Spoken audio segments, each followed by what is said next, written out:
Metre क्या है? Volt meter के बारे में भी हम लोग पिछले क्लास में पढ़ चुके हैं। किसी दो बिंदुओं के बीच का विभवांतर मापना हो तो वोल्ट मीटर नापक यंत्र का प्रयोग किया जाता है। यानी वोल्ट मीटर से क्या मापते हैं? किसी दो बिंदु के बीच का विभव यानी विभवांतर को मापते हैं। विभवांतर किसे कहते हैं? किसी एक आवेश को एक बिंदु से दूसरे बिंदु तक ले जाने में जो कार्य करना पड़ता है उसे क्या कहते हैं? विभवांतर कहते हैं। विभवांतर को मापने के लिए किसका प्रयोग करते हैं? वोल्ट मीटर का प्रयोग करते हैं। तो मैंने ये बताया कि दो बिंदुओं के बीच विभवांतर को मापने के लिए वोल्ट मीटर का प्रयोग करते हैं। यहाँ लिखेंगे दो बिंदुओं के बीच के विभवांतर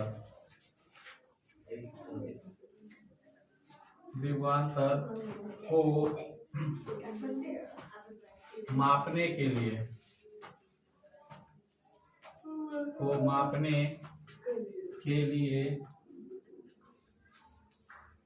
वोल्ट मीटर का प्रयोग करते हैं।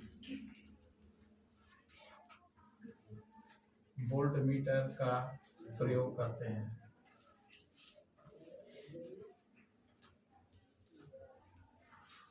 वोल्ट मीटर क्या है? यह एक ऐसी युक्ति है जो दो बिंदुओं के बीच के विभवांतर को मापती है।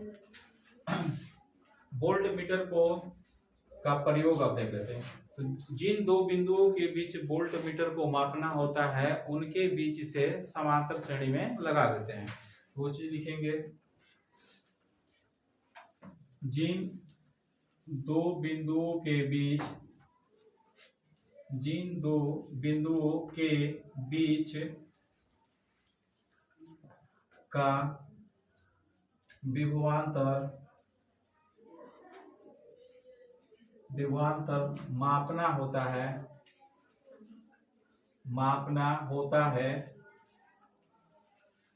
जिन दो बिंदुओं के बीच का विभवांतर मापना होता है उनके बीच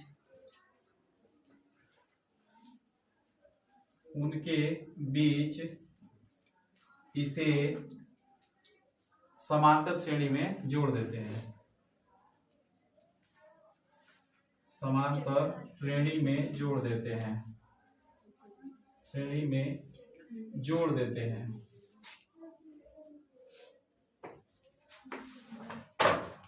ये हो गया समांतर श्रेणी में। अमीटर को श्रेणी क्रम में जोड़ते हैं, वोल्ट मीटर को समांतर श्रेणी में जोड़ते हैं। तो इसे किस श्रेणी में जोड़ देते हैं? समांतर श्रेणी में जोड़ देते हैं। एक आदर्श वोल्ट मीटर का प्रतिरोध अधिक होता है, यानी कि अनंत होता है। जो अच्छा वोल्ट मीटर होगा उसका प्रतिरोध ज्यादा होगा। तो इसका मतलब एक आदर्श का अनंत होगा। या लिख सकते हैं आदर्श वोल्ट मीटर का प्रतिरोध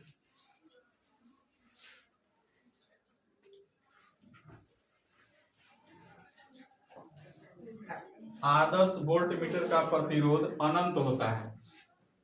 अनंत होता है। आदर्श वोल्ट मीटर का प्रतिरोध अनंत होता है। तो सवाल उठेगा वोल्ट मीटर क्या है? यह एक ऐसी युक्ति है जो दो बिंदुओं के बीच के विभवांतर को मापती है। जिन दो बिंदुओं के बीच विभवांतर को मापना होता है उन दोनों बिंदुओं के बीच में इसे समांतर क्रम में जोड़ देते हैं। यानी समांतर श्रेणी में, समांतर क्रम में जोड़ देते हैं। यहाँ श्रेणी लिखा हुआ है, श्रेणी को काट करके यहाँ पर आप क्रम कर दीजिए, ठीक है। समांतर क्रम में जोड़ देते हैं। आदर्श वोल्ट मीटर का प्रतिरोध अनंत होता है, जबकि आदर्श अमीटर का प्रतिरोध क्या होता है? शून्य होता है। आदर्श अमीटर का प्रतिरोध शून्य होता है, जबकि आदर्श वोल्ट मीटर का प्रतिरोध अनंत होता है। ठीक है, तो ये दो डिफरेंस आपको बहुत बढ़िया से याद रखना है।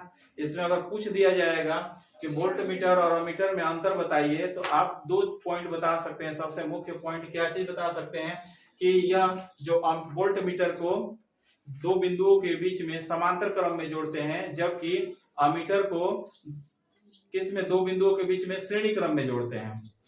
दूसरा, वोल्ट मीटर का जो प्रतिरोध होता है अनंत होता है, जबकि अमीटर का प्रतिरोध शून्य होता है। दो अंतर है, दो अंतर आसानी से बता सकते हैं। ठीक है, स्क्रीनशॉट ले लीजिए।